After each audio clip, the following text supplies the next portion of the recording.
The rosette does not shatter, it submits. Within the warded censer, adamantine teeth turn with ecclesiastic patience, grinding symbols of absolute authority into component ash. Each revolution strips away another layer of power. The Aquila's wings crumble first, then the skull's hollow sockets, finally the sacred numerals marking rank and jurisdiction. The sound carries no drama, only industrial certainty supervised by a scribe whose hands never tremble despite witnessing the destruction of ultimate power. This is not heresy. This is procedure. The Imperium's most feared institution has constructed punishments for its own that exceed in cruelty anything aimed at external enemies. Where Xenos face extermination and heretics burn in public squares, fallen Inquisitors endure something worse: systematic erasure of identity, authority, and memory itself. The rosette grinding to dust represents more than symbolic degradation. It marks institutional cannibalism, the holy ordos consuming their own to maintain purity through controlled violence. Authority reduces to component elements under systematic pressure. The grinding wheel completes another revolution, adamantine powder joining ferrocrete dust in the collection chamber. Each particle is weighed and catalogued by servitors programmed never to recognize the symbols they process. A scribe records mass measurements in Gothic numerals, calculating material yield against standard templates. Even destruction follows quotas. The machine spirit dies last, its final electronic whisper captured by cogitator arrays that analyze the data ghost for security breaches. 3 tiers define this hierarchy of internal punishment. Censure strips temporary privileges while preserving the essential rosette. The condemned Inquisitor continues their work under observation, each decision audited, each investigation shadowed by peers who record deviations for future reference. It is a cord around the throat with slack left in it, not mercy but measured strangulation. Travel narrows, archives gate, familiar doors close unless petitions are sung and stamped. Excommunication traitoris delivers living death. The warrant voids, the name broadcasts to those who need to hear, and seals from those who do not. Servitors stencil kill phrases into precinct cogitators. Retinues break for parts, some absorbed, some spaced, some granted the thin hope of witness oaths that permit survival at the price of selective silence. The condemned retains knowledge, skills, memories of authority, yet possesses no legal standing to exercise any of it. Former Inquisitors wander the Imperium as ghosts of themselves, their expertise worthless without the seal that granted it meaning. Erasure achieves ontological deletion, not execution deletion. The body may live or die, the point is that the name cannot persist. Records are pulled root and branch, and where they cannot be pulled, they are salted with contradiction until they cannot be trusted. Witnesses undergo mind work that takes nouns first, then faces, then permissions. The subject's works are redistributed without attribution, so that usefulness is not lost, only provenance. The Inquisitor never existed, their cases reassigned to anonymous archived investigations. Yet even this taxonomy conceals deeper mechanisms. Protocol palinode lurks in whispered conversations, a voluntary self-deletion that trades controlled erasure for retinue clemency. The ledger of regrets maintains accounting of institutional memory loss, measuring what knowledge dies with each punishment against projected security gains. Cold cells provide pre-sentence containment, where the condemned await judgment in hexagrammic isolation, their minds slowly scrubbed of sensitive information before formal proceedings begin. The apparatus that makes this possible looks pious because it must, and industrial because it is. Excruciators hum under parchment shrouds, each dial labeled with a prayer to distract the hand from what the hand does. Mind-scrubbed chambers smell of oil and myrrh, drip lines singing a metronome for telepaths who keep time with erasure. Hexagrammic isolation cells sit under cold lamps, geometry drawn in lead, and a braided owlie to deny purchase to anything that might come calling. This industrial reality contradicts the Inquisition's grand rhetoric of purity and righteousness. The same excruciators designed for extracting confessions from heretics serve equally well for preparing fallen inquisitors for memory modification. Mind-scrub chambers originally built to cleanse demon-touched witnesses accommodate former colleagues with identical efficiency. The bureaucracy does not hate, it subtracts. Hatred would be messy. Subtraction can be audited. The scribe seals the collection chamber and affixes purity seals bearing tomorrow's date. The ash will rest in warded storage for exactly 1 Terran year before final disposition.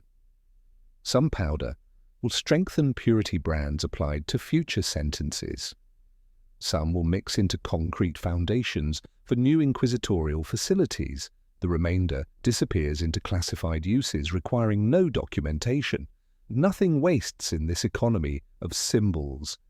The grinding wheel falls silent, the censor cools. Authority has been reduced, weighed, catalogued, and prepared for repurposing. Yet questions linger in the sterile air.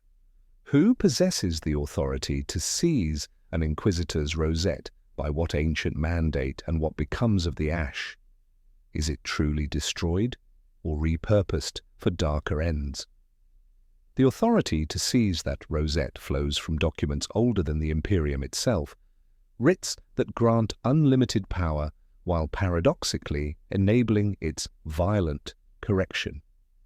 The Mandatum Obscurus comprises ancient parchments sealed beneath terror and copied across segmentum fortress worlds, establishing legal architecture that places inquisitors above imperial law while creating machinery for their systematic destruction by peers. These are not statutes, but precedents accumulated across millennia of necessity and written in the blood of those who tested their boundaries. The fundamental contradiction embedded within these writs shapes everything that follows. Absolute latitude demands periodic, savage correction to maintain institutional credibility. An organization granted unlimited authority over the Imperium's subjects cannot appear unlimited to itself. Such appearance would invite external intervention from High Lords, Astartes chapters, or worse. The Mandatum Obscurus therefore constructs internal predation as proof of institutional virtue, a demonstration that the Inquisition can be trusted with everyone else precisely because it devours its own when required. 3 paired permissions form the legal triptych underlying all inquisitorial authority. Latitude grants freedom to violate lesser laws in pursuit of existential threats. Answerability asserts that no inquisitor exists beyond inquiry by peers. Interdiction empowers regional conclaves to halt operations when continued activity threatens wider stability. None explicitly authorize punishment, yet all imply it through careful omission. In their overlap, the seizure of a rosette becomes lawful not by statute, but by surviving precedent, each case creating permission for the next. Regional conclaves serve as the mechanism through which this self-consumption operates. These are not courts. The Inquisition recognizes no law above its own judgment, but ritualized audits where inquisitors evaluate colleagues through procedures that mimic justice without submitting to it. Conclaves convene annually in fortress monasteries or battle barges depending on regional security concerns. Attendance mandatory for all inquisitors within designated zones unless sealed duty provides exemption. Absence without exemption constitutes grounds for immediate censure. Jurisdiction mechanics flow through consensus rather than codified procedure. Simple majority censures require only a show of hands, in chambers warded against psychic influence, narrowing writs and placing observers in shadows. Lords of Conclave possess emergency powers to impose immediate asset sequestration and authorize containment protocols for 77 days pending full assembly. Inter-ordo joint concern protocols activate when contamination crosses factional boundaries. A hereticus Inquisitor, whose cult investigation uncovers Xenos involvement, faces mixed review panels with expanded sentencing authority. Specialized enforcement arms execute conclave decisions through mechanisms that mirror external operations while targeting internal personnel. Ordo-specific containment chambers exist within fortress worlds, equipped with hexagrammic wards calibrated to particular hazards. Hereticus facilities feature confession engines and faith-testing apparatus.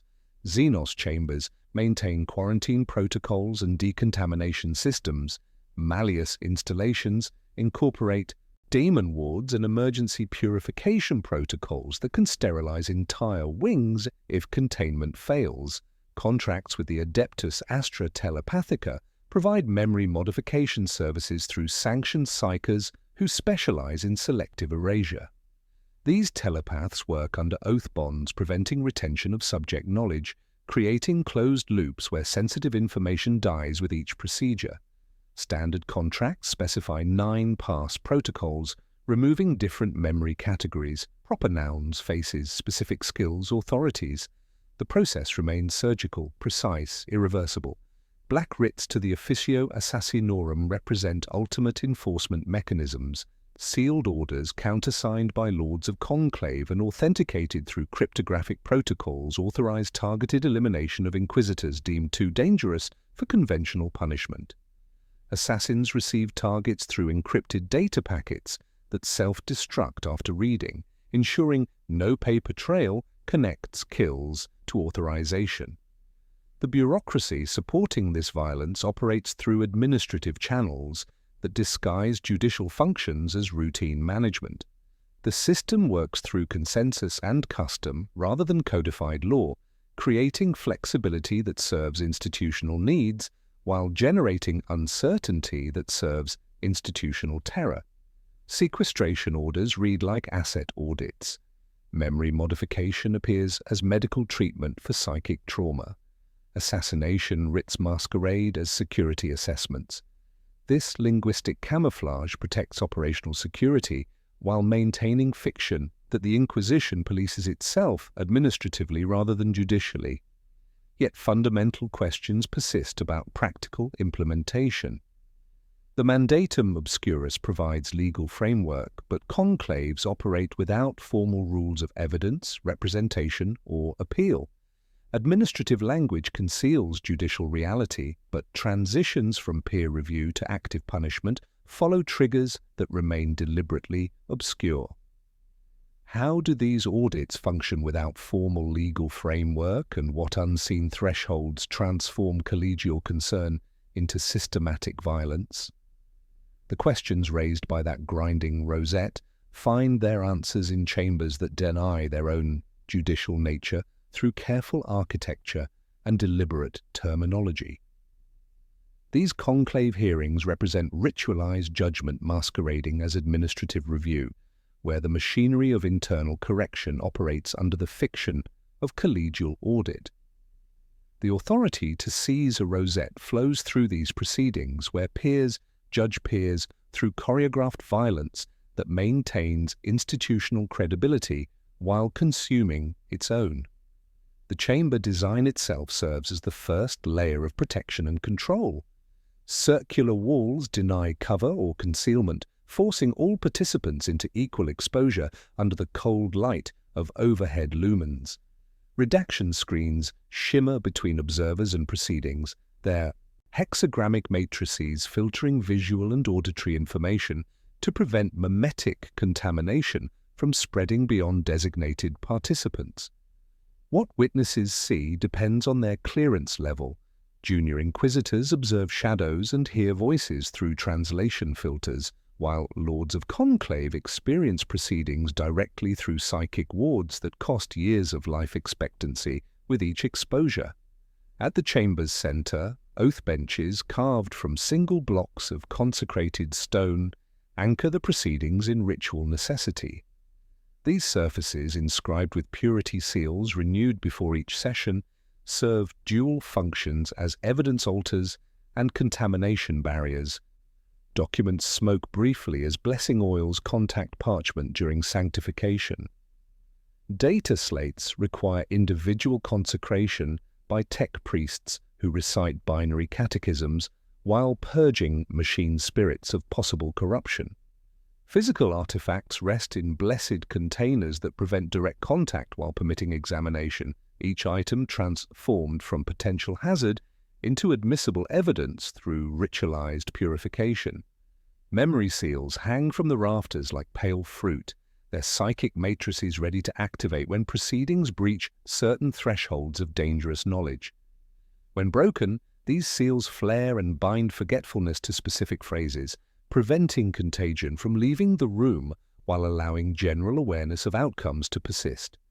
Telepaths stationed around the chamber's perimeter maintain selective amnesia fields, ensuring that observers remember procedures and sentences but lose access to particular testimonies or evidence descriptions that might prove dangerous if recalled outside controlled conditions.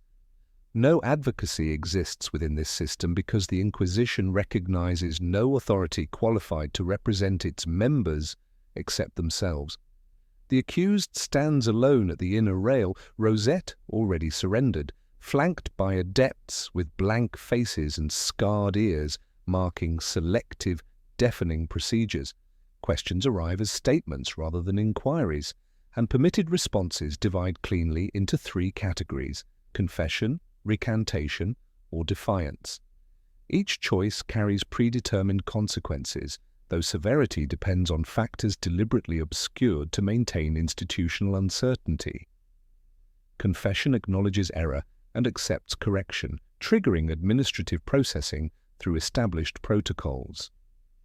The accused surrenders specific authorities, submits to memory modification, accepts reassignment to supervised duties.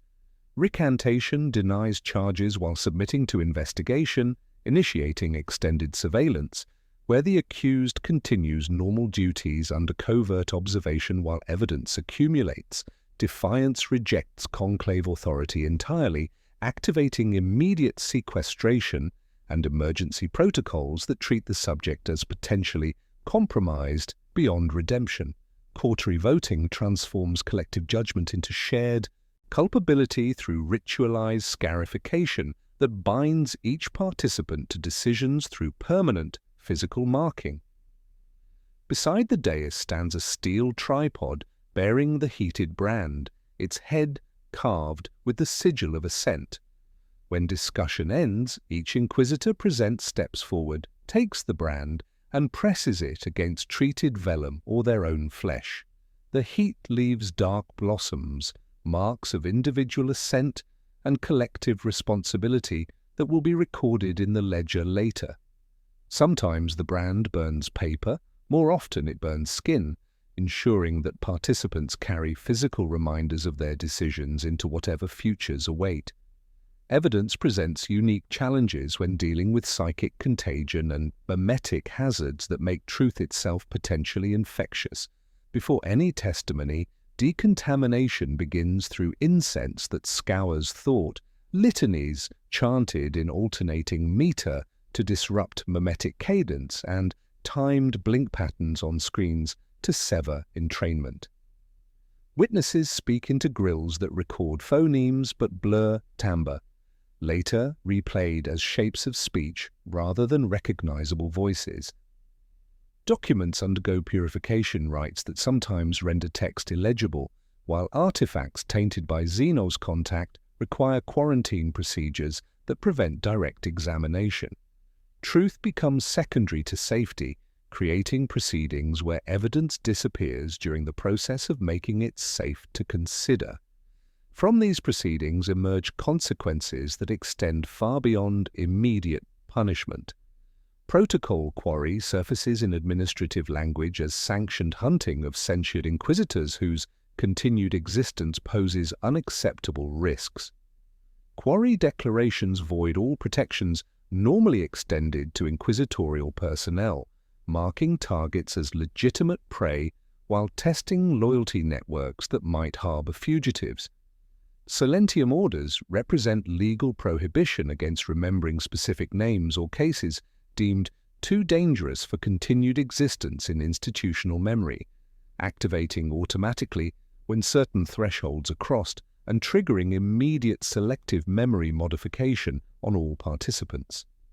The chamber fills with administrative smells that mask judicial reality beneath bureaucratic fiction, seal wax melting under heated stamps, hot iron cooling in consecrated oil, sharp myrrh burning to purify recycled air.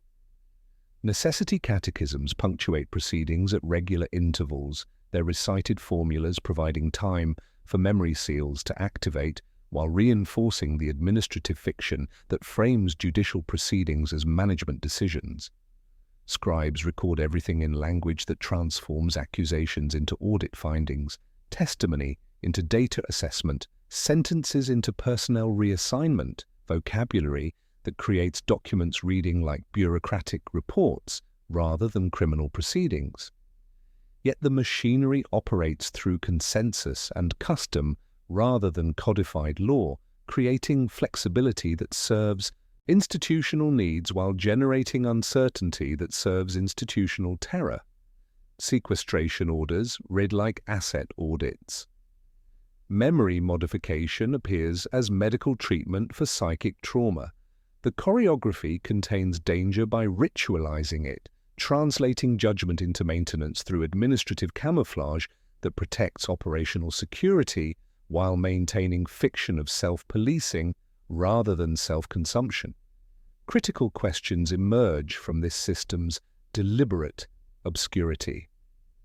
What specific acts trigger formal proceedings versus summary action in the field, and once the brand has cooled and orders are sealed, how does the machinery of sequestration actually function in practice when administrative fiction meets the brutal reality of stripping an Inquisitor of everything that defines them? The questions raised by that grinding rosette find their answers in operations that begin long before boots cross a threshold. Sequestration commences with flight plans filed under administrative codes, storm adepts reciting silence protocols, and cogitator networks receiving maintenance updates that mask their true purpose. At H-3 minutes, lumen levels in the target sanctum dim by fractional degrees as building machine spirits receive soothing catechisms.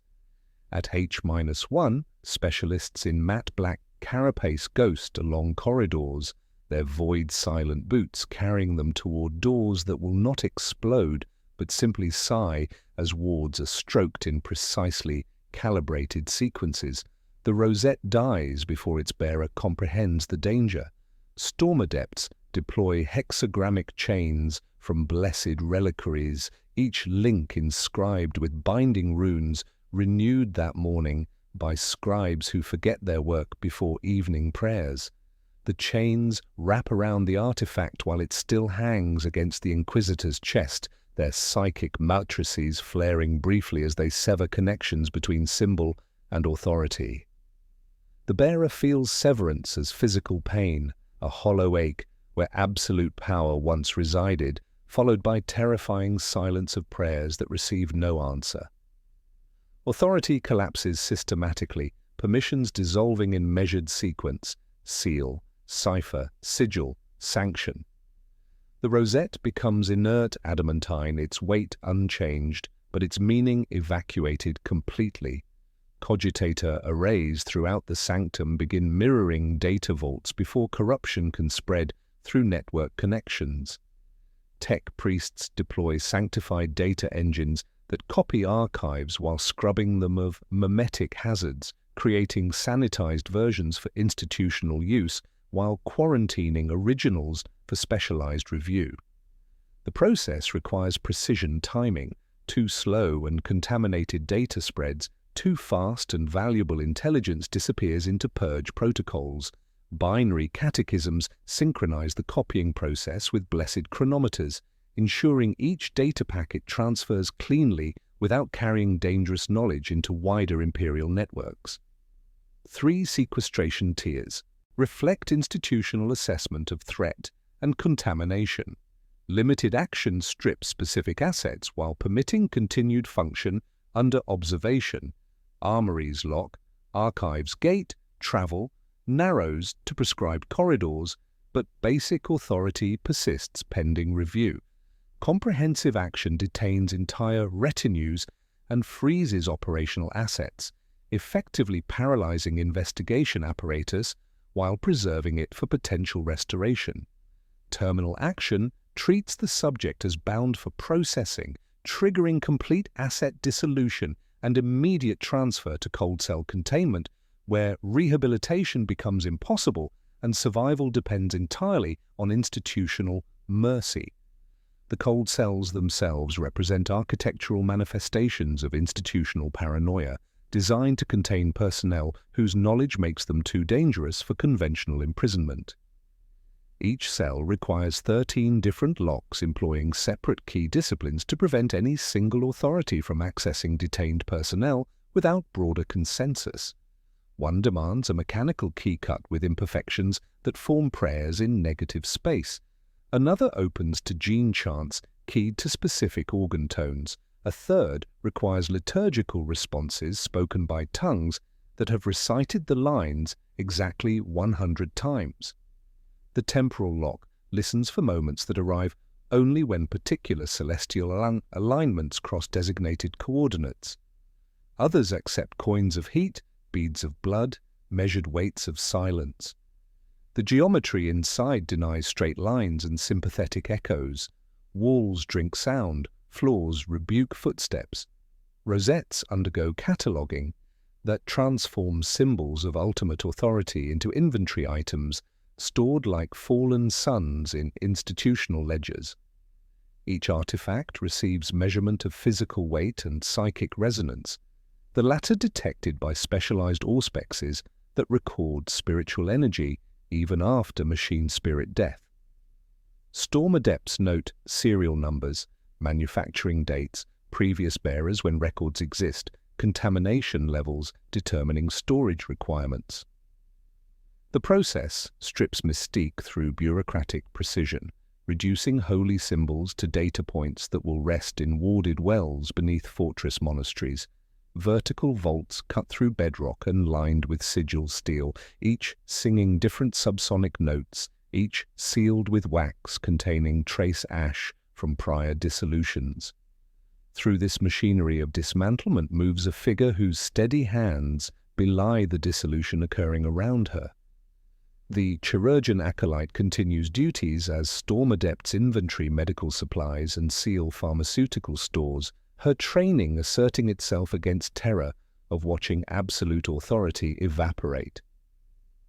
She measures sedatives to half drops for colleagues whose pulses race beneath calm faces, reciting catechisms against despair under her breath, line, response, breath, line. Her master taught her that the body is a machine, keep the machine working. Now, institutional machinery closes around him, and she maintains the smaller machine because someone will need functioning veins in the hours ahead. The bureaucracy operates through exhaustive documentation that transforms personal relationships into auditable assets. Every retinue member undergoes loyalty assessment through standardized questionnaires, probing emotional attachments, financial dependencies, shared experiences that might create dangerous solidarity. Scribes record friendship networks, romantic entanglements, mentor relationships, debt obligations, connecting the fallen Inquisitor to broader institutional structures. Each connection receives risk assessment and appropriate containment. Some face immediate detention. Others undergo selective memory modification. A few disappear into administrative categories that deny their continued existence. Asset inventories extend beyond material possessions to encompass knowledge bases, investigative methodologies, informant networks, operational techniques that might prove valuable or dangerous depending on institutional needs. Personal libraries face particular scrutiny, dangerous texts marked for specialized disposal, routine materials redistributed without attribution. Even the kettle in the sanctum kitchen receives chalk marks because water carries memory too, and nothing wastes in this economy of symbols where authority dissolves into component elements for institutional repurposing. Every memory becomes potentially compromised when dealing with personnel who possessed unlimited access to classified information. Sequestration therefore includes preliminary screening for all individuals who worked closely with the detained Inquisitor, using portable psychic scanners that detect recent exposure to dangerous knowledge. Those showing contamination markers face immediate quarantine pending full telepathic audit, while others receive prophylactic memory modification, removing specific details while preserving general operational knowledge. The clinical precision masks profound institutional trauma, the Inquisition consuming its own authority through ritualized violence that maintains credibility while destroying individuals who embody it. Storm adepts complete their work and withdraw, leaving sanitized spaces showing no trace of authority that once resided there. The dismantlement concludes with forms filed, seals applied, and the grinding wheel prepared for another rosette's reduction to ash. Yet the seizure marks only the beginning of a longer process. Critical questions emerge from this systematic violence. What happens during the liminal period between seizure and sentence, when the condemned await judgment in hexagrammic isolation, and how do the cold cells function as both prison and prophylaxis, preparing minds and memories for whatever institutional mercy or cruelty awaits beyond those 13 locks? The questions raised by systematic seizure find their answers in chambers where time moves differently, marked only by ward candles that burn without smoke. These flames feed on blessed oils that consume impurities from recycled air, their light the color of old bone, casting no shadows in cells designed to deny psychological anchors. The cold cells maintain perfect atmospheric control through machinery that whispers prayers while filtering breath, creating environments where physical needs are met while psychological erosion proceeds according to institutional design. Beyond those 13 locks, the detained Inquisitor experiences containment as systematic subtraction rather than imprisonment. Each morning begins with the absence where his rosarius once hung, a hollow space against his chest that grows more noticeable with each passing hour. His hands reach for authority that no longer exists, institutional muscle memory persisting, while the tools that gave it meaning disappear. The phantom sensations of power mock their former bearer through continued presence in neural pathways that fire without result. Ward geometry within the cells serves dual purposes as containment and preparation for processing. Walls meet at angles that discourage meditation while preventing psychic resonance, their surfaces inscribed with micro-sigils that absorb emotional energy and redirect it into grounding circuits. Even the floor slopes imperceptibly toward drains that carry away more than waste. Specialized filtration systems capture psychic emanations for analysis by telepaths who monitor detained personnel for signs of corruption or dangerous mental activity. Excruciators occupy alcoves designed to appear medical rather than punitive, their blessed mechanisms serving functions that blur the line between treatment and torture. These devices extract truth through measured pain while providing prophylactic suffering designed to prevent warp echo in minds that once wielded dangerous authority. The principle remains clinically simple. Controlled agony prevents uncontrolled madness by creating neural pathways that ground psychic energy in physical sensation rather than allowing it to accumulate into dangerous resonance. Pain becomes medicine administered through instruments that hiss when dipped in oil, smelling of bitter myrrh. The Adeptus Astra Telepathica's 9-pass mind scrub protocol begins during the first week of containment, administered through sessions that masquerade as routine medical examinations. Sanctioned psychers work under oath bonds that prevent retention of extracted memories while ensuring complete removal of targeted knowledge. The first pass strips proper nouns. Names fall away like scabs, leaving sentences full of pronouns that point at nothing. The second eliminates faces, not the idea of faces, but their specific maps, the slope of one nose, the scar that gives another man his particular smile. Progressive passes target increasingly fundamental aspects of identity and capability. Permissions dissolve, signs, countersigns, the mechanical grammar that opens doors and vaults. Specialized skills disappear next: lock-picking, code-breaking, interrogation techniques that might prove dangerous if retained. Emotional attachments to particular individuals follow, then personal history beyond basic biographical data. Moderate scrubs preserve essential skills while removing dangerous knowledge, leaving hands that remember weapon maintenance, but minds that forget who taught the techniques. Deep scrubs approach complete personality dissolution, leaving only reflex and prayer, bodies that breathe and hearts that beat, while erasing everything that once made them individual human beings. Mitigation protocols attempt to ease the psychological trauma through chemical and spiritual intervention. Alchemical sedatives mixed into nutrition, paste, blunt emotional responses, while preserving cognitive function, creating artificial calm that prevents panic during memory modification. Purity litanies play continuously through hidden speakers, their repetitive cadences providing mental anchors for consciousness fragmenting under telepathic assault. Dream tallies recorded by specialized scribes track unconscious activity, monitoring for signs of dangerous psychological fragmentation, while the scribes themselves work under memory bonds that force them to forget their observations before each shift ends. Administrative reality governs detention through statistical analysis rather than individual assessment.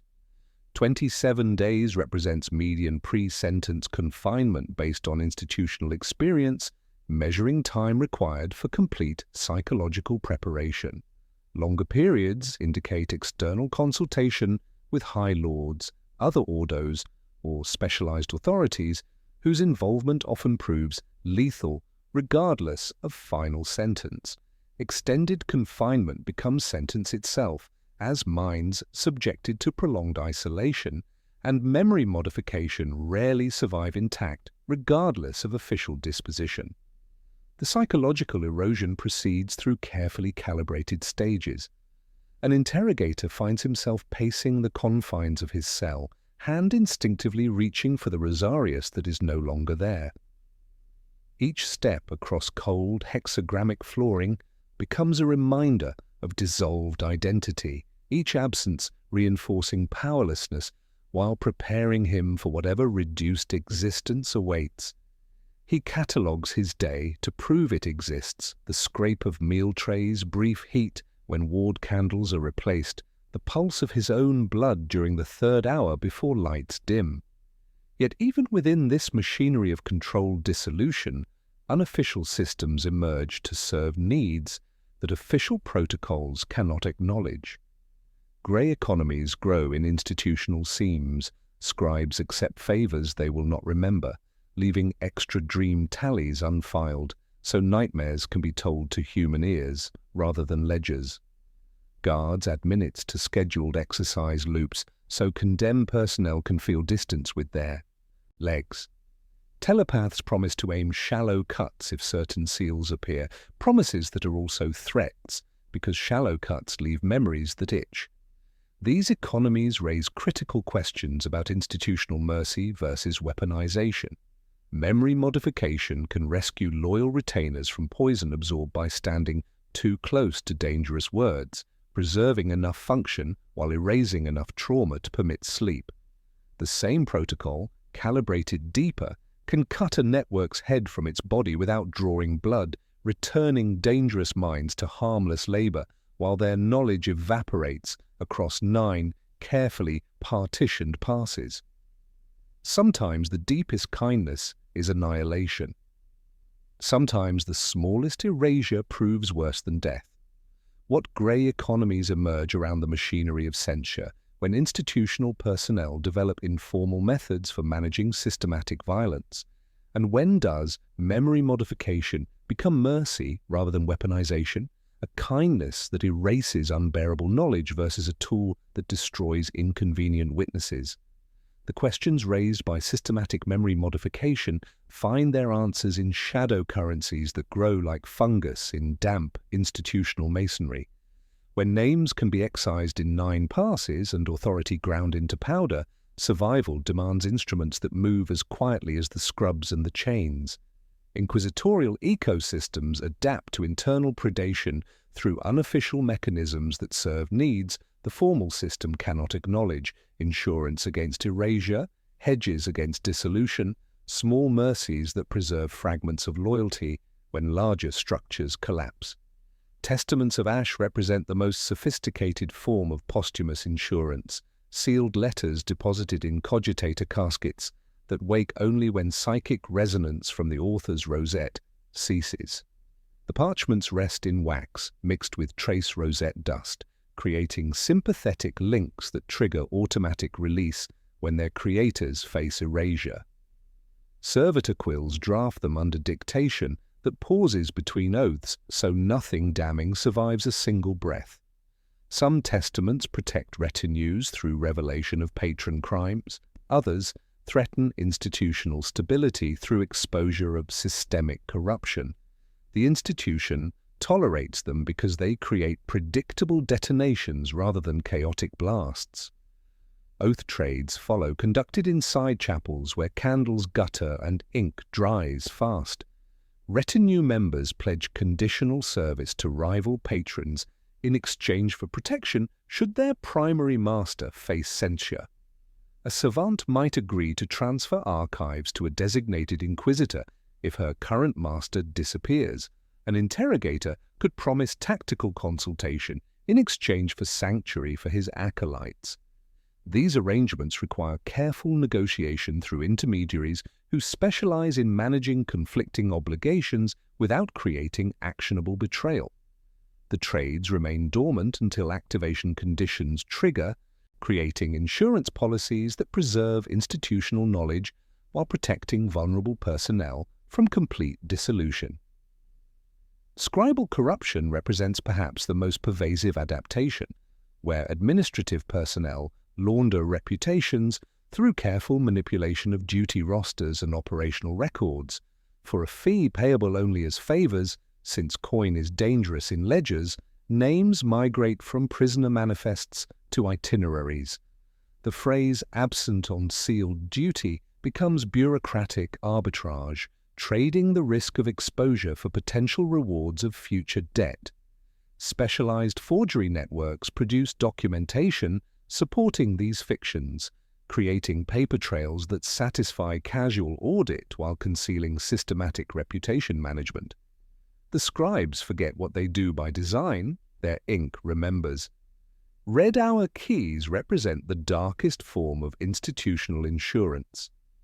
Assassinorum countersignatures held in frozen escrow, each one a paired consent requiring both conclave authority and temple assent waiting behind 7 seals. These contracts specify targeted elimination of entire operational lineages, severing contaminated networks cleanly rather than allowing corruption to metastasize through conventional punishment procedures. They are used seldom and never publicly acknowledged, activated only when contamination threatens to spread beyond acceptable boundaries. The knowledge of their existence disciplines, the rumor of their readiness terrifies. Interrogators occupy particularly vulnerable positions, possessing enough authority to be dangerous while lacking the rosette's protection against institutional predation. Many hedge through palinode testaments, preemptive recantation documents that trigger voluntary asset dissolution in exchange for retinue safety. These instruments acknowledge theoretical guilt while accepting controlled punishment, trading dignity and career prospects for survival, and clemency toward subordinates. One interrogator drafts his at a borrowed desk beneath a votive light, trading his private library to orphans of a purged shrine in exchange for the transfer of his chirurgeon to a harmless frontier clinic should the worst arrive. He does not. He writes the inventory until ink stains resemble ash. The chirurgeon acolyte from the seizure watches these currents with practiced indifference of someone who measures pain for a living. Her master's name is now a code string in an evidence locker. She files a petition to be reassigned to infirmary duties rather than witness processing, citing medical scarcity. The petition is approved with a stamp older than she is. She understands that someone traded for that approval and that she too has become an object in a ledger, a weight moved from one pan to another. She adjusts her grip on a glass ampule so it does not tremble. These shadow economies serve broader organizational needs that institutional leadership tolerates because they channel fear into productive activity, encouraging self-policing through mechanisms that operate independently of formal punishment systems. Personnel who participate in grey markets demonstrate loyalty through their willingness to protect institutional secrets while managing personal risk. The networks also provide early warning systems that allow leadership to identify potential problems before they require formal intervention. Yet all this quiet movement strains against a paradox the Inquisition cannot solve with secrecy alone. Sometimes the only prophylaxis is controlled infection, spectacle administered at the right dose, to the right audience, under the right wards. Tonight, Hissos Gate will open its inner courtyard to a penance that is more than penance. The walls will be salted with sigil dust. The benches will be occupied by selected witnesses, interrogators on the cusp of warrants, adepts who manage the ledgers, rival inquisitors whose attendance is both courtesy and warning. Whispers name the condemned a radical whose methods ran too near demonology. Palinode papers have been offered and refused. Somewhere in a refrigerated locker, a red hour key sleeps behind frost and lacquer. In a culture devoted to secrecy, what necessitates public spectacle except the need to cauterize rumor before it spreads beyond control? And will tonight's ceremony proceed as planned under the measured machinery of penance, or will deeper forces intervene to replace ritual with something harsher and less forgettable? The questions raised by those quiet economies find their brutal answers in the courtyard at Hissos Gate, where institutional necessity transforms secrecy into spectacle. Tonight, the conclave abandons its preference for shadow in favor of controlled revelation, choosing public purgation to cauterize rumors that threaten to metastasize beyond containment.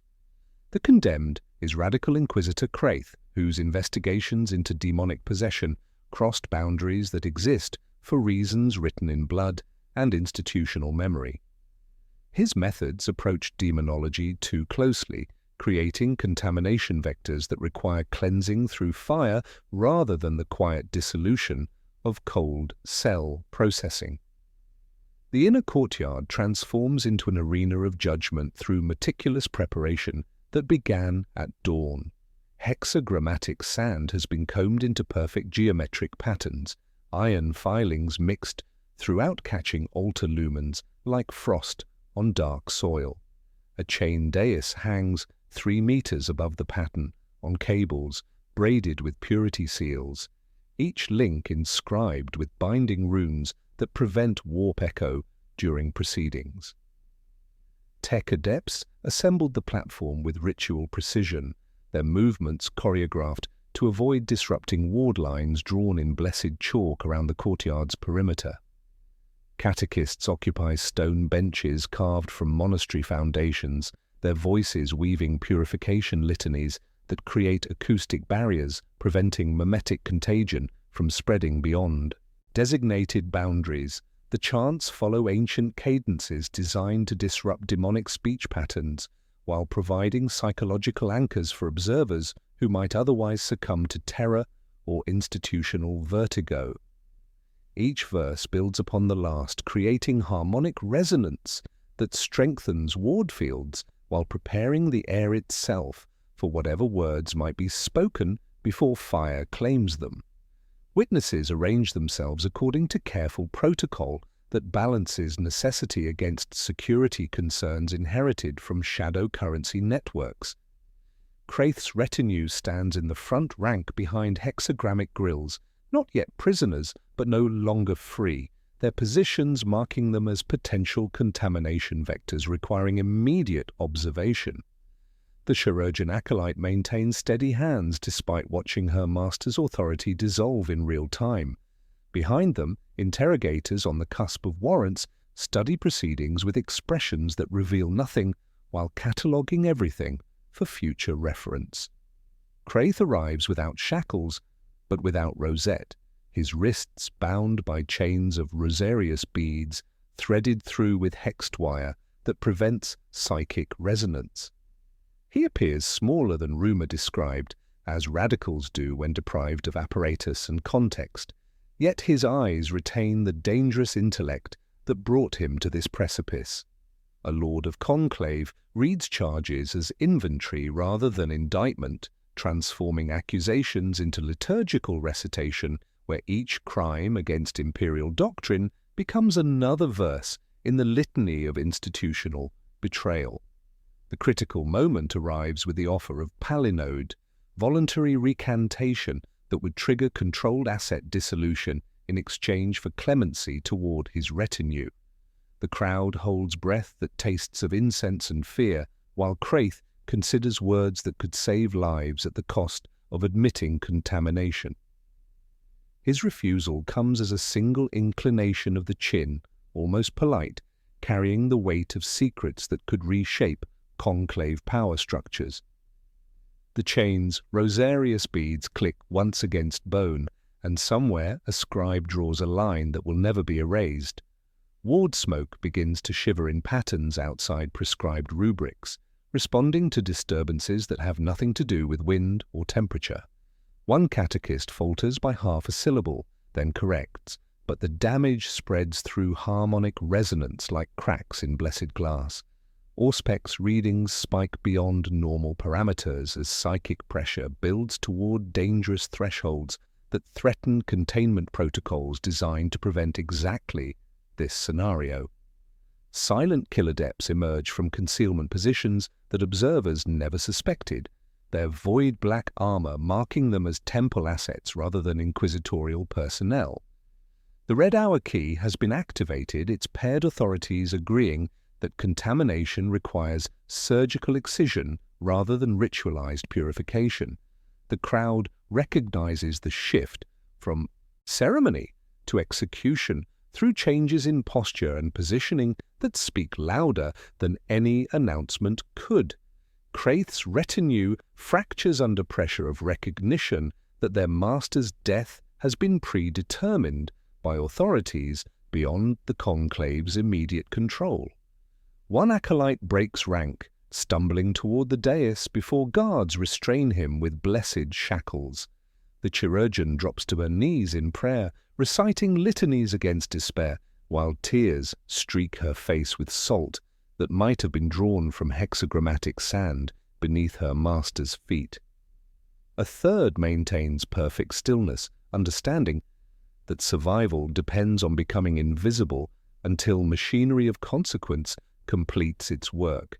The chain dais drops with mechanical precision, its descent timed to prevent final words from reaching ears not equipped with appropriate protective wards. Fire blooms from reservoirs hidden within platform structure, consuming flesh and doctrine with equal efficiency while transforming secrets into smoke that disperses harmlessly into night sky. The killadepts complete their pattern with cruel efficiency, eliminating retinue members whose knowledge creates unacceptable security risks. The crowd witnesses dissolution without revelation, spectacle without satisfaction, authority reduced to ash in human form. Immediate consequences cascade through administrative channels as custody lists activate and memory seals trigger selective amnesia protocols. Debts accumulated through shadow currencies come due as protection networks collapse and insurance policies activate automatically.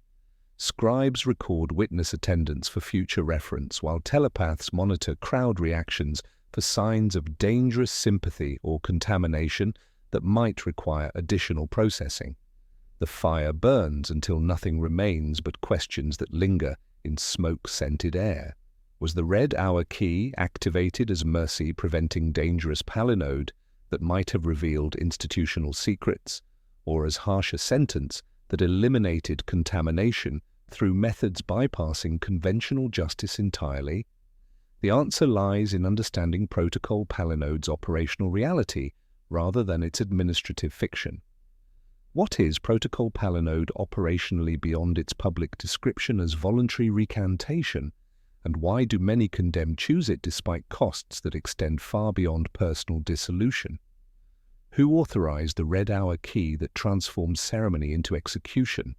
And what chain of command debt now exists between Conclave and Temple that will influence future decisions in ways the crowd cannot yet imagine?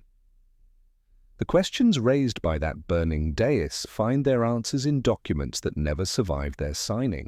Kraith's refusal forced the Conclave to spend a Red Hour key, but the quieter instrument remains.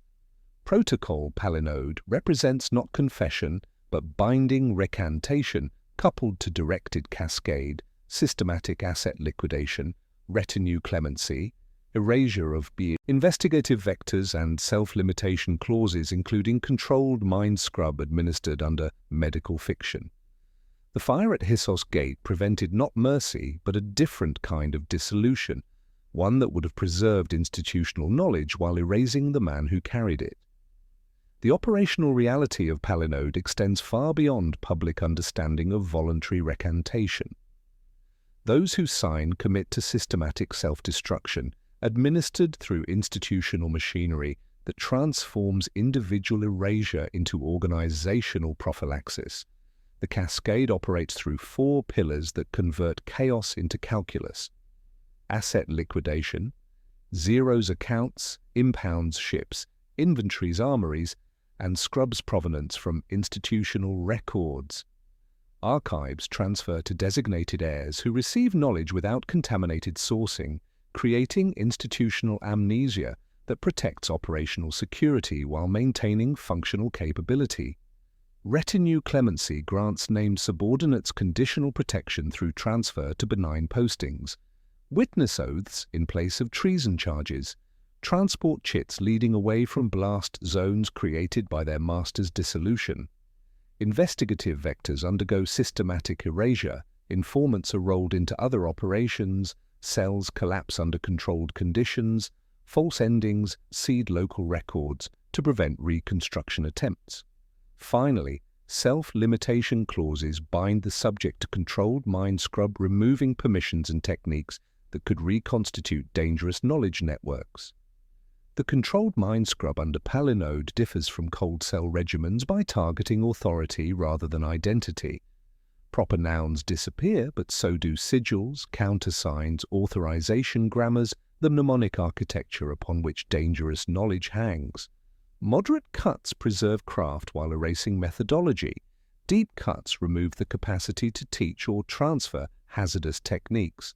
The subject chooses depth within bounds set by auditors who calculate risk against projected utility, trading memory for survival in carefully measured doses. Consider Interrogator Vex, whose savant absorbed forbidden Xenos grammar during routine translation work. The language carried memetic hazards that threatened to spread through neural contact like a virus, contaminating minds that touched its structure. Vex recognized the symptoms, the way words began fitting themselves to his subordinate speech patterns, creating dangerous resonance with warp entities that fed on linguistic precision. His Palinode signature triggered cascade protocols that preserved the savant's life while surgically removing her ability to speak that tongue. She survived, but lost something essential. Words that once lived in her mouth became hollow spaces where meaning used to be. Many choose palinode voluntarily because it converts institutional violence into personal agency, allowing the condemned to act as architect rather than debris in their own dissolution. The documents read like testaments rather than surrender instruments, their language emphasizing sacrifice for greater good while obscuring machinery of systematic erasure they trigger. This psychological architecture serves institutional needs by creating complicity that prevents martyrdom while maintaining fiction of consensual punishment rather than organizational cannibalism. The cruelest punishments prove self-administered, scripted as loyalty acts that weaponize obedience against the self. The institution prefers this because instruments that hurt themselves require fewer guards and leave cleaner, administrative records. Palinode transforms catastrophe into policy through careful calibration of what disappears and what persists, channeling dangerous knowledge into safe disposal rather than allowing it to metastasize through networks of loyalty and revenge. The ledger of regrets mystery resolves through understanding that palinode entries represent burned copies rather than original documents, ghosts of sentences rather than sentences themselves. Scribes take impressions of the contracts, char them in sacramental braziers, and bind the ash into thin paste spread across vellum that records what was lost without specifying what was preserved. Each entry measures organizational amnesia against security gains, quantifying forgetting as prophylactic medicine while creating institutional memory that tracks erasure without enabling reconstruction.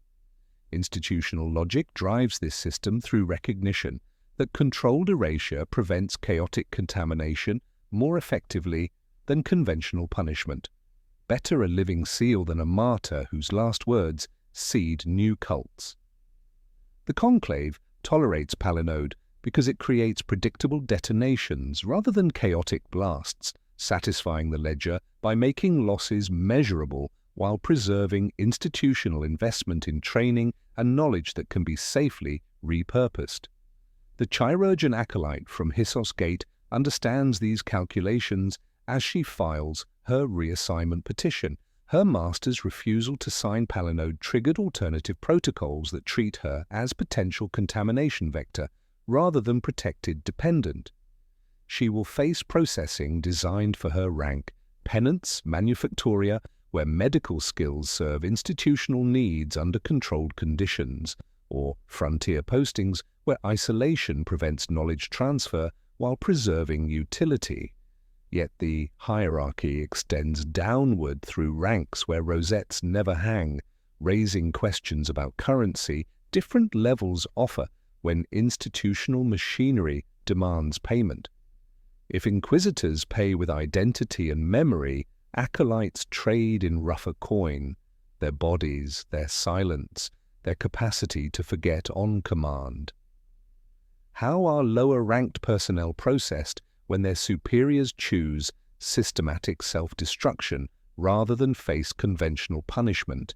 And what becomes of those who survive palinode cascade with their function intact but their memory permanently taxed by institutional necessity that treats consciousness itself as a form of contamination requiring systematic treatment? The questions raised by palinode's systematic erasure find their brutal answers in processing chambers where those who witnessed Kraith's refusal pay institutional debts with currency rougher than memory. The chirurgeon acolyte who knelt in prayer at Hissos Gate discovers this reality through administrative channels that transform her from protected dependent into processed asset. Her medical skills deemed too valuable for complete disposal, yet too contaminated for unrestricted service. Her case file moves through evaluation protocols designed to sort personnel into categories that balance security against waste. Each decision calculated through institutional arithmetic that treats human consciousness as expendable resource requiring careful handling. Below the rosette, punishment operates through economies that preserve useful function while eliminating dangerous knowledge. Indenture to penance manufactoria represents the most common sentence, binding skilled personnel to industrial facilities where their expertise serves ongoing institutional needs under controlled conditions. These workshops produce specialized equipment for inquisitorial operations, while providing supervised employment for individuals whose contamination makes them too dangerous for civilian release, but too valuable for simple execution. Press ganging into void ship service under oath silence follows for those whose operational awareness exceeds safe thresholds, naval conscription removing personnel from terrestrial networks while their skills continue serving Imperial needs through different chains of command. Servitorization awaits those whose contamination exposure requires complete consciousness removal.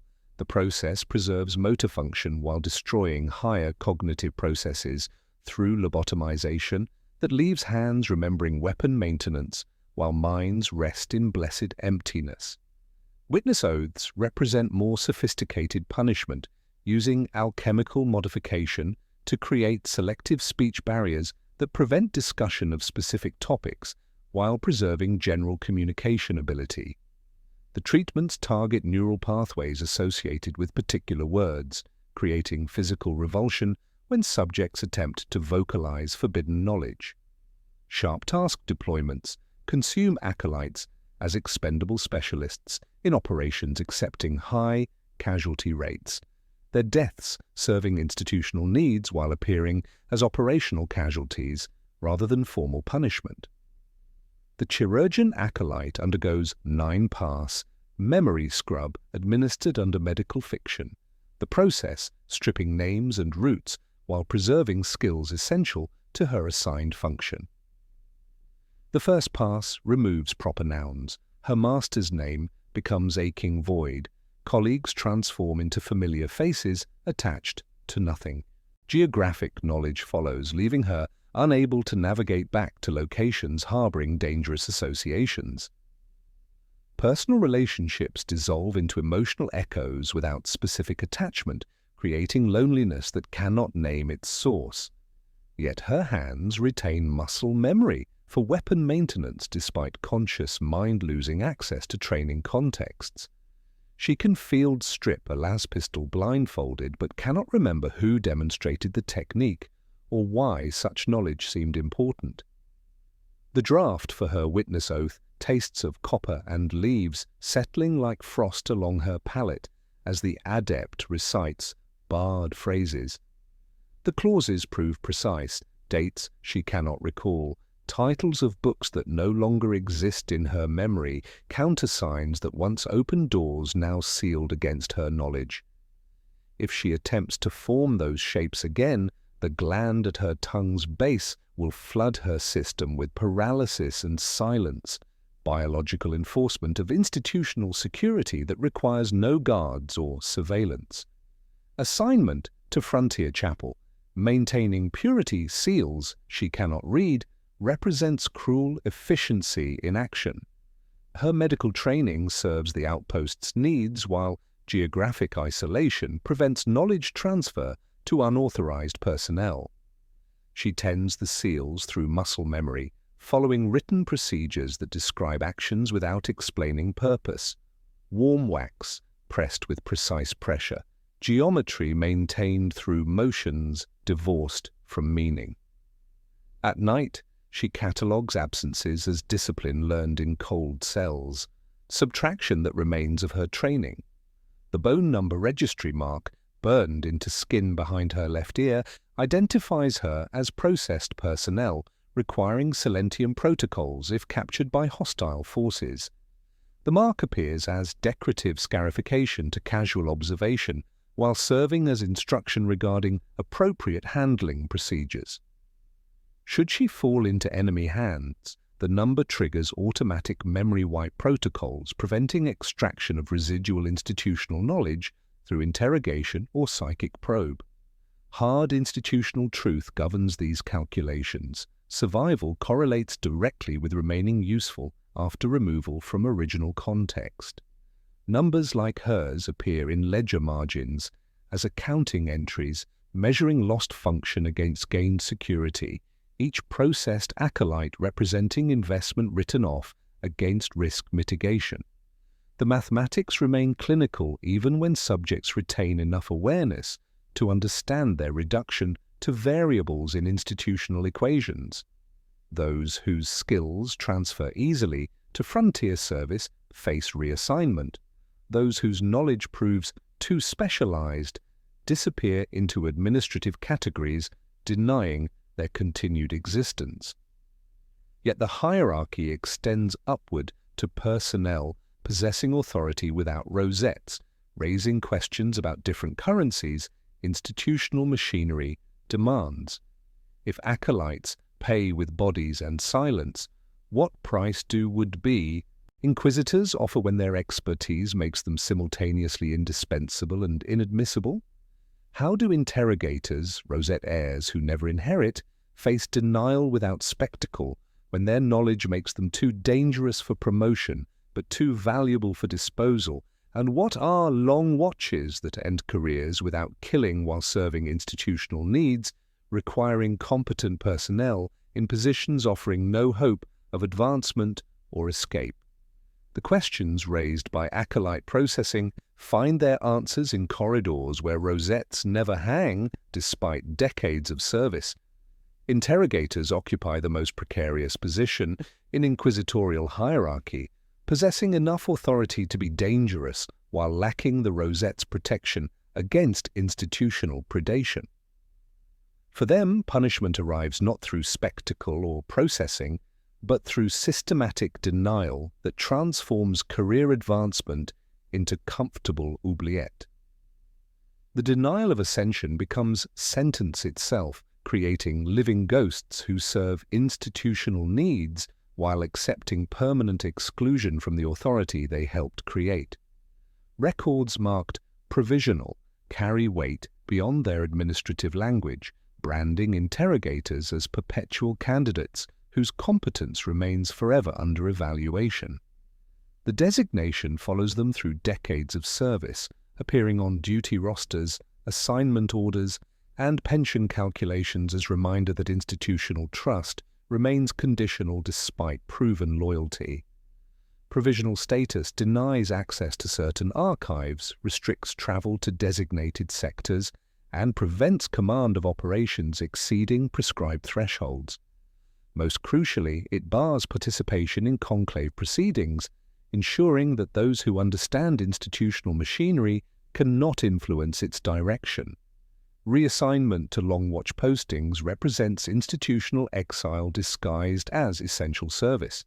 These assignments place experienced interrogators in positions requiring competence while offering no advancement opportunities or meaningful human contact. Silent wars of quarantine oversight consume careers monitoring Xeno's contamination zones where nothing happens for decades until something does.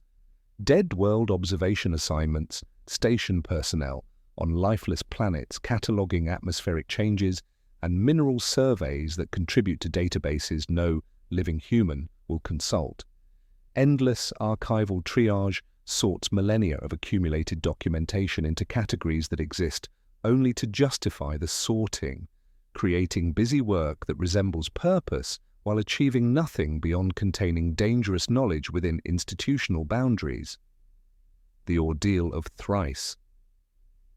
Proven offers theoretical path to Rosette ascension through completion of 3 investigations under sealed oversight, each case designed to test loyalty, competence, and resistance to corruption. The reality proves messier than Catechism suggests. Each case arrives without context, cut from larger operations. To prevent candidates from growing networks, success is measured by clean containment rather than bold rescue. Reports that read like maintenance logs rather than investigative triumphs. Most never complete the 3rd investigation, not because they lack competence, but because goalposts move as new risks are discovered and old patrons die. The ordeal functions as perpetual qualification process, serving administrative convenience while maintaining fiction of meritocratic advancement. Palinode testaments at this level represent preemptive, self-limitation trading narrow a future for continued service under acceptable conditions. These documents acknowledge theoretical contamination while accepting controlled punishment that preserves essential function. An interrogator might surrender specific investigative techniques in exchange for reassignment to archival duties, or accept memory modification removing dangerous knowledge while retaining operational capability. The testaments serve as insurance against complete dissolution, allowing experienced personnel to negotiate their own degradation rather than face institutional processing beyond their control. Consider Interrogator Vex, assigned to track radio ghosts across the Ghoul stars for 12 years. He mapped phantom communication networks with clockwork precision, resolved harmonics that mimicked voices, distinguished machine echo from human transmission through 4 relays and dying reactors. His reports arrived quarterly as masterpieces of investigative technique applied to meaningless data, each document proving competence while contributing nothing to imperial knowledge. He returned with perfect notes cataloguing atmospheric disturbances and xenoarchaeological surveys that demonstrated flawless methodology. Yet no patron sponsored his ascension because his patron had died on a plague world 2 years earlier. Clean diligence became comfortable oubliette.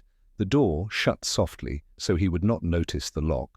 Protocol quarry surfaces in whispered conversations as fate awaiting those who refuse denial with sufficient grace. The protocol allegedly authorizes sanctioned hunting of interrogators whose knowledge makes them too dangerous for conventional reassignment, but too valuable for simple execution. Unlike formal inquisitorial warrants, quarry operations supposedly target personnel through deniable assets, creating accidents, disappearances, or operational casualties that remove problems without acknowledging their existence. Whether formalized policy or institutional terror story, the Whispers serve disciplinary function by encouraging compliance with denial rather than resistance that might trigger harsher measures. The scope widens beyond individual cases to encompass systematic differences in how various ordos manage internal punishment.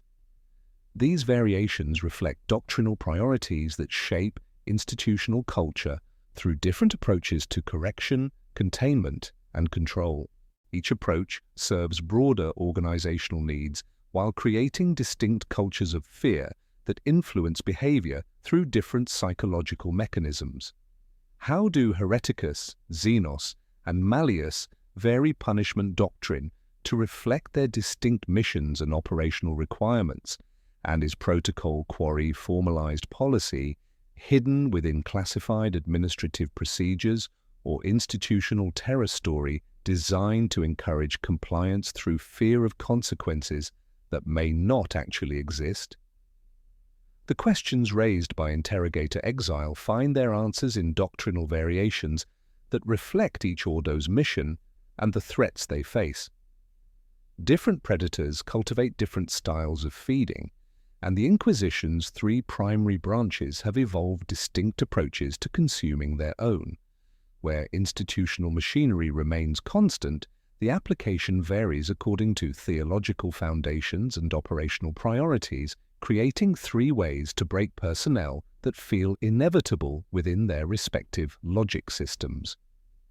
Ordo Hereticus favors spectacle and social cautery because heresy spreads through story, requiring visible correction that demonstrates institutional immune responses.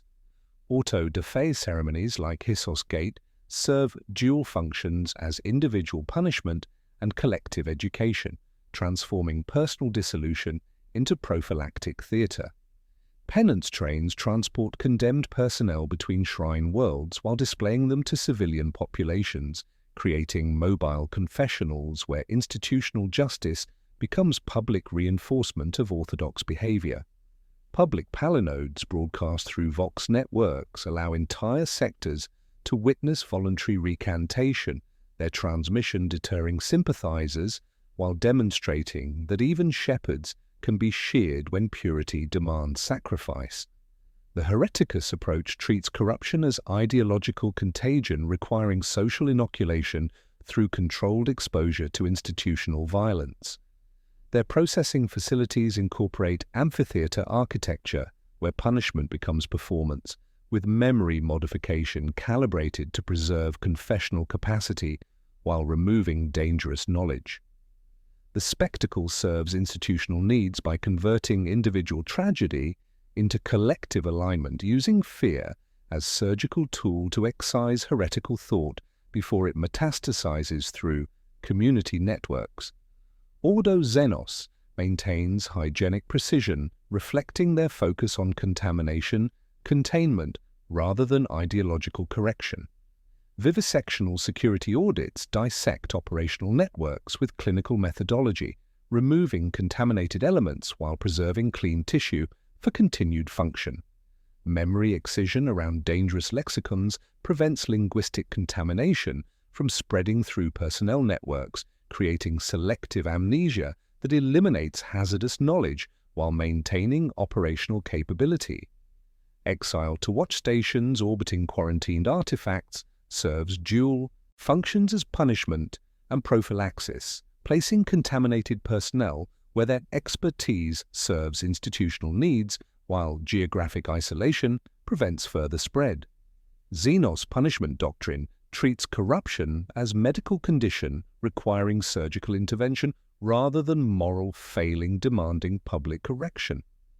Their facilities resemble laboratories more than prisons, with sterile environments and precise instrumentation calibrated to remove specific contamination vectors while preserving essential function.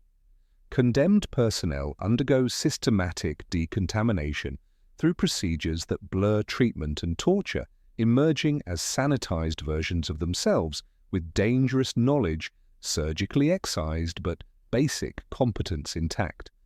Ordo Malleus obsesses over containment, acknowledging that some corruption cannot be cleansed, only channeled toward productive ends.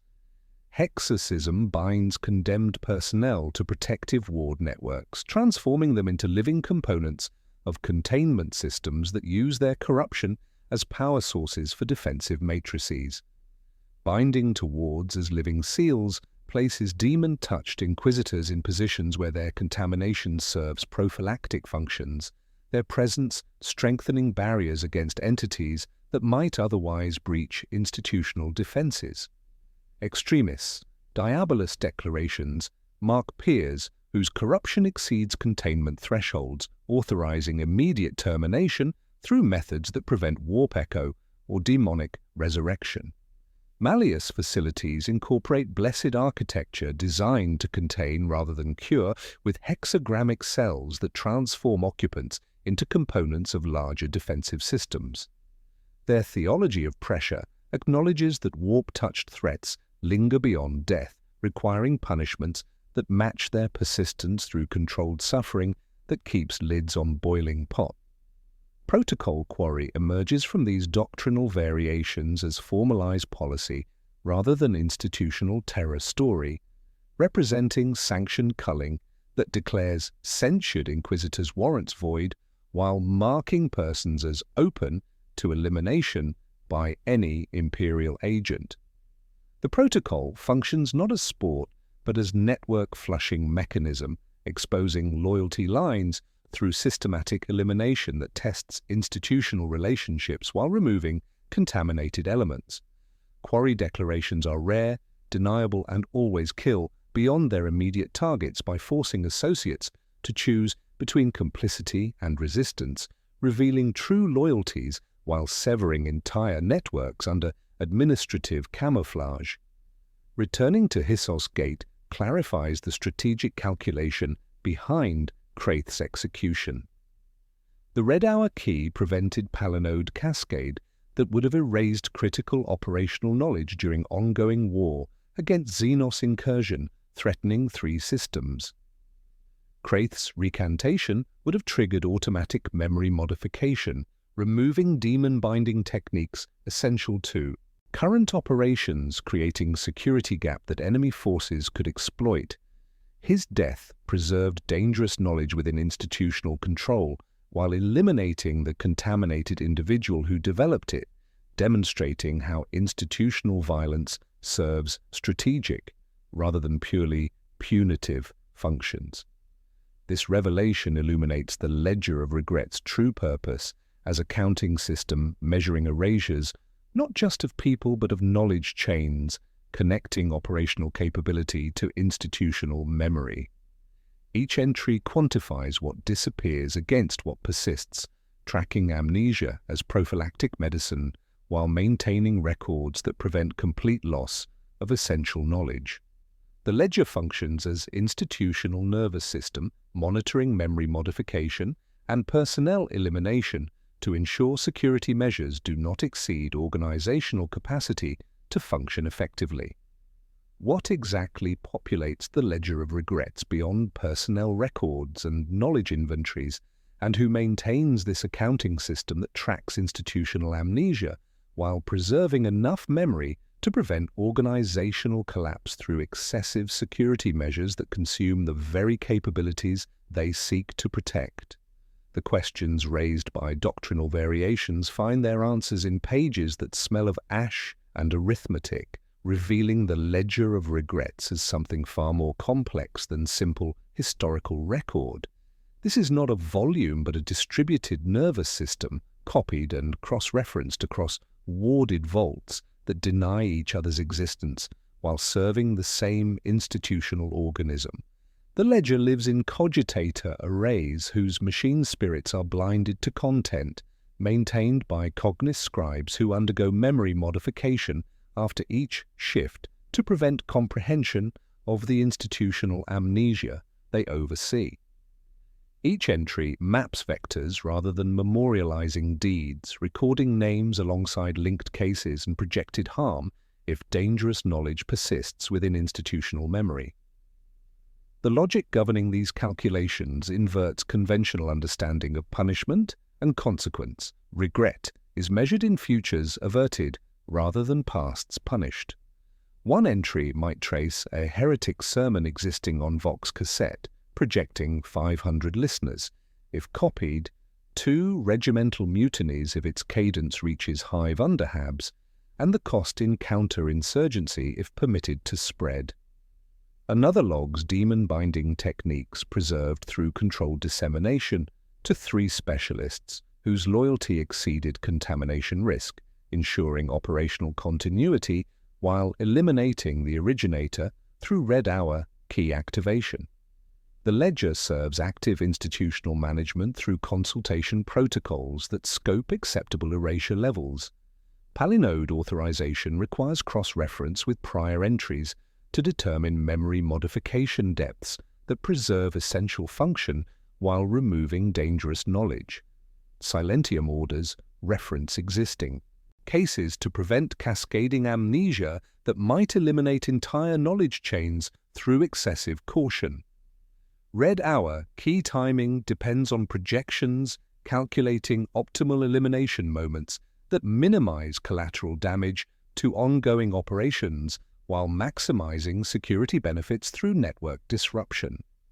Bone number registry marks enable retrospective audits that calculate function lost versus security gained through systematic tracking of institutional investment.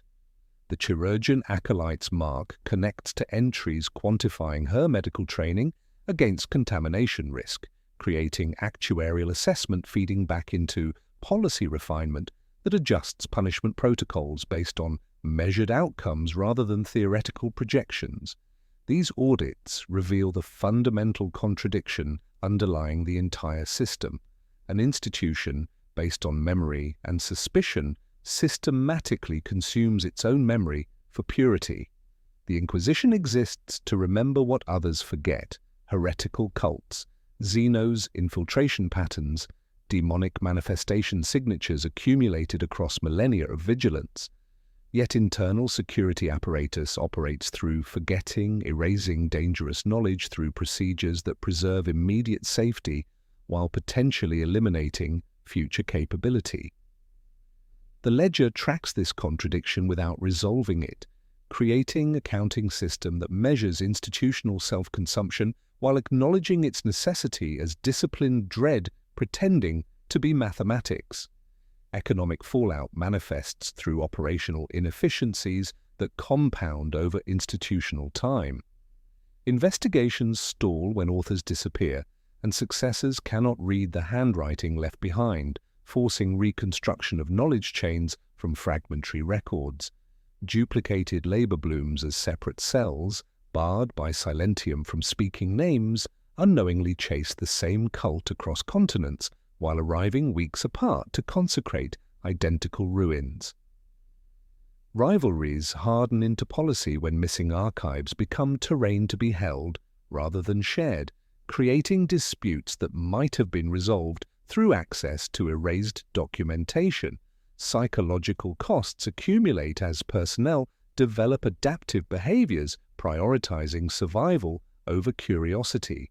Retinues learn self-maiming strategies that cut intellectual engagement before it reaches dangerous thresholds, creating cultures of willful ignorance that protect individuals while diminishing institutional capability. Acolytes master forgetting quickly and completely. Interrogators avoid questions that might reveal uncomfortable truths, and even inquisitors practice selective blindness when investigations threaten to uncover knowledge, triggering processing protocols. The institution creates its own intellectual poverty through security measures that make thinking dangerous. No single hand balances the ledger because no individual possesses sufficient authority or knowledge to make such calculations safely. The accounting operates through bureaucratic organism distributing decision-making across multiple levels and departments, preventing any person from comprehending the full scope of institutional self-consumption. Cognis scribes record entries without understanding significance. Analysts calculate projections without knowing sources. Administrators authorize actions without grasping consequences. This distributed ignorance serves security functions while creating horror of systematic violence operating beyond human comprehension or control. Returning to Hissos Gate clarifies the strategic calculation behind preventing Kraith's palinode.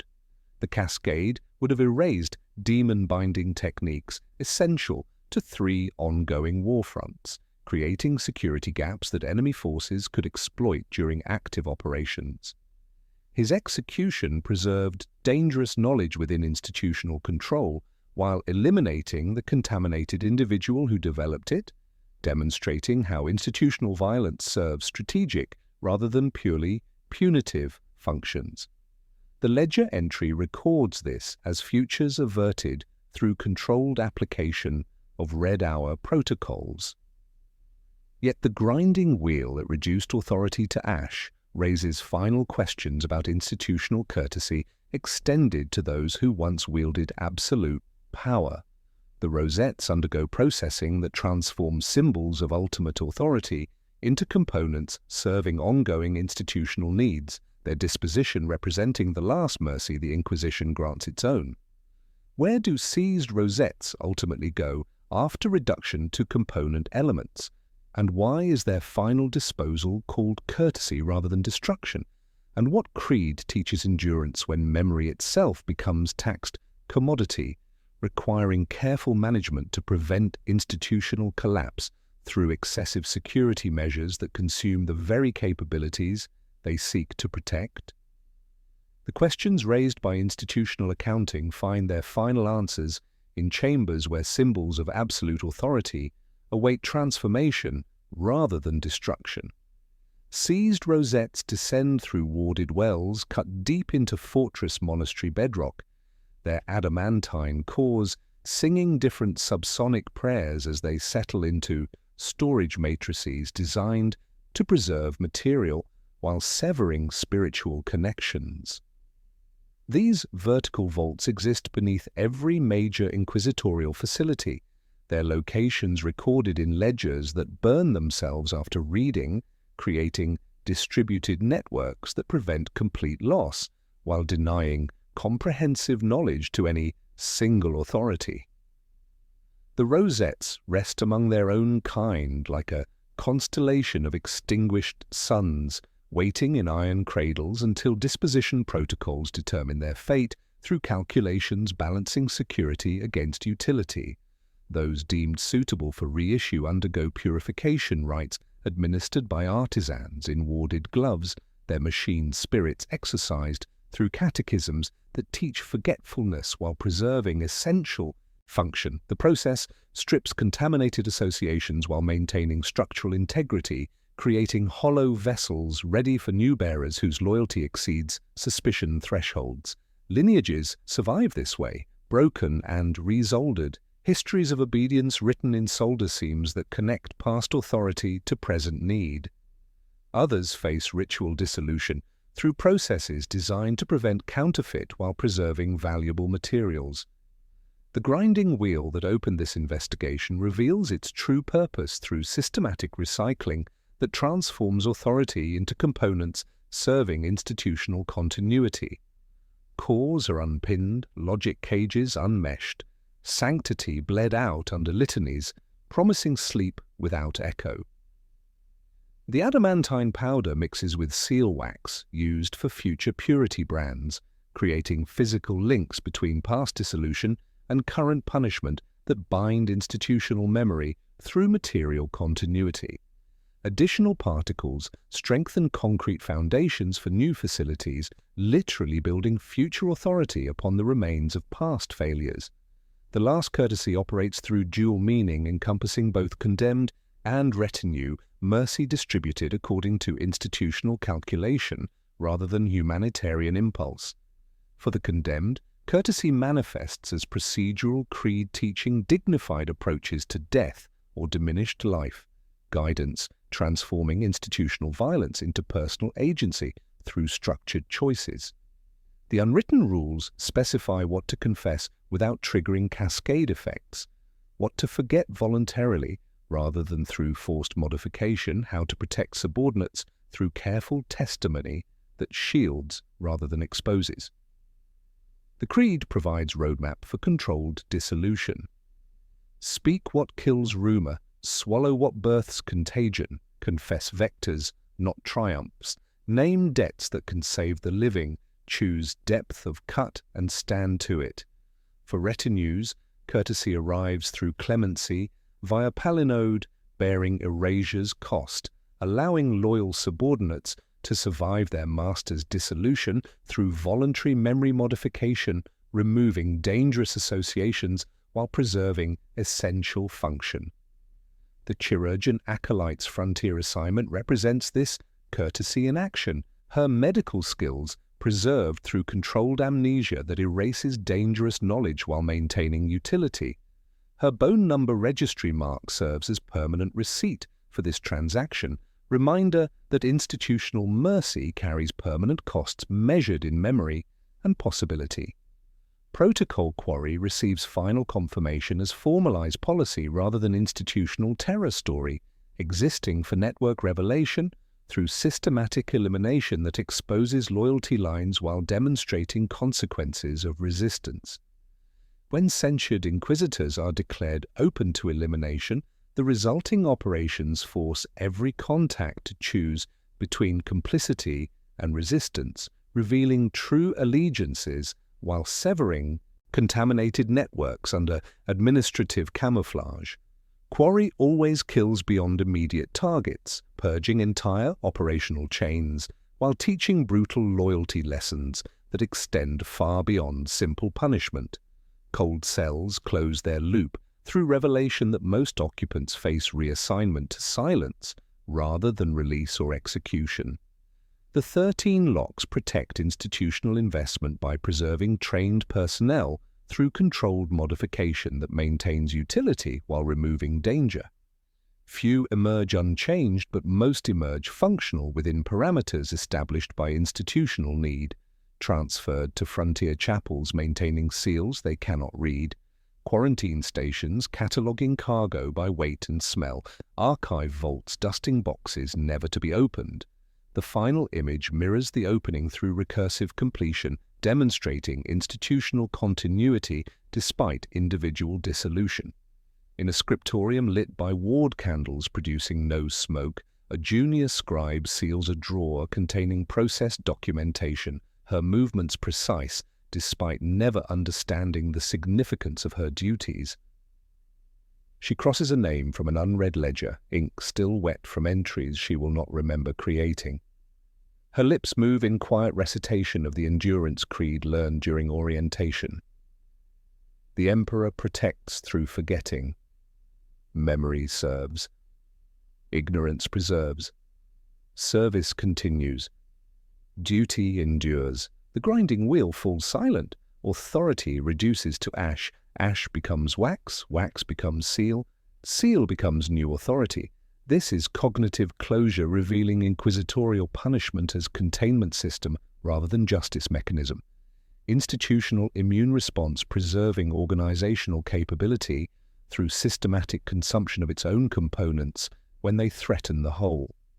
The machine consumes certainty to purchase another day of function, trading individual knowledge for collective survival through calculations, treating consciousness itself as expendable resource requiring careful management.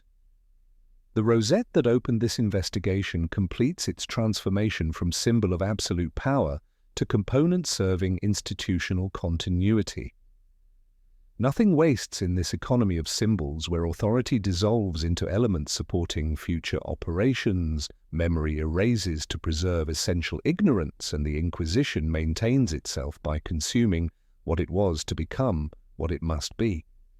This is the last courtesy, continuity purchased through dissolution, the eternal work of forgetting what must be forgotten to remember what can be preserved.